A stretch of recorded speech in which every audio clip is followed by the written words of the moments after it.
j'ai laissé tout pour être footballeur professionnel. Et c'est ça que je disais à mes parents. Et mes parents, ils voulaient pas, surtout mon père. Ma mère, elle savait que ce que je voulais. Les gens, ils parlaient, ouais, ton fils, ton fils, ton fils. Mais mon père, il croyait pas. Parce que il me voyait, je partais à l'école, je rentrais à la maison, il m'a jamais vu jouer. Pape Bouba Diop, ancien international sénégalais, buteur contre l'équipe de France lors de la Coupe du Monde 2002, s'en est allé. Le monde du football africain est en deuil, plus particulièrement le Sénégal. Oui, c'est le premier but du Sénégal dans l'histoire d'une Coupe du Monde pour notre pays. C'était un garçon fantastique, c'était un de mes frères, parce qu'on avait vécu une aventure humaine exceptionnelle. Je suis très, très choqué, d'ailleurs un peu déstabilisé de la nouvelle qui m'a été apportée par Lamine Diatta, avec qui j'étais également en 2002. C'est une grosse perte pour le football africain, une grosse perte pour le football français, parce qu'il a joué aussi en France, en Angleterre. Et c'était un garçon charmant. Donc voilà, on vient. J'étais un grand fan, comme beaucoup d'entre vous. Il était un idole. Je me souviens encore de cette joie, de cette fierté lors de la Coupe du Monde 2002. Inoubliable. Et là, tu as un pincement au cœur quand tu apprends qu'une personne que tu admires, une personne respectueuse, une personne humble, meurt. Mais on va tous mourir un jour. On ne sait pas quand, ni comment est-ce que cela va arriver, mais ça va arriver. Et il faut être prêt. La question est, est-ce qu'on a vécu la vie qu'on a toujours voulu?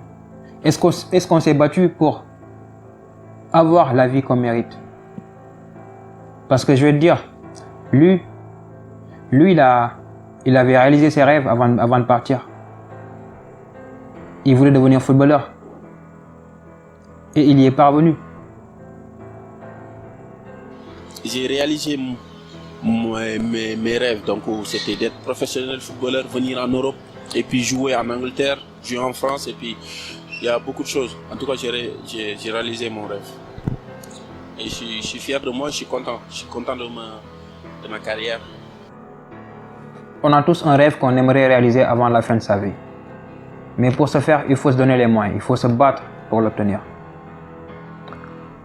Avant qu'il ne soit trop tard. Non, pas 34 ans, j'ai arrêté le foot l'année dernière, 35 ans. Parce que là, je viens d'avoir 36 ans. J'ai choisi de rester avec ma famille. Parce que ça fait des années que je fais des allers-retours, donc là, je suis avec eux. C'est ça que je préfère maintenant, de rester avec ma famille. Parce que j'ai beaucoup donné pour le football, donc là, il faut changer de vie maintenant. J'attends pas que le football qui me dit arrête.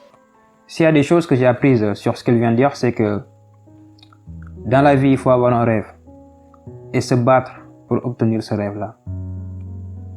Et à un moment donné, il faut consacrer du temps à sa famille.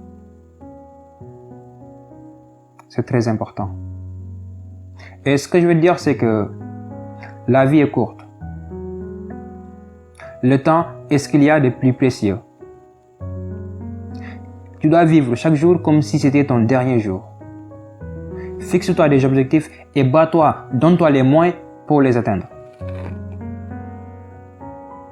Et n'accepte surtout pas quand quelqu'un te dit que tu ne peux pas faire quelque chose.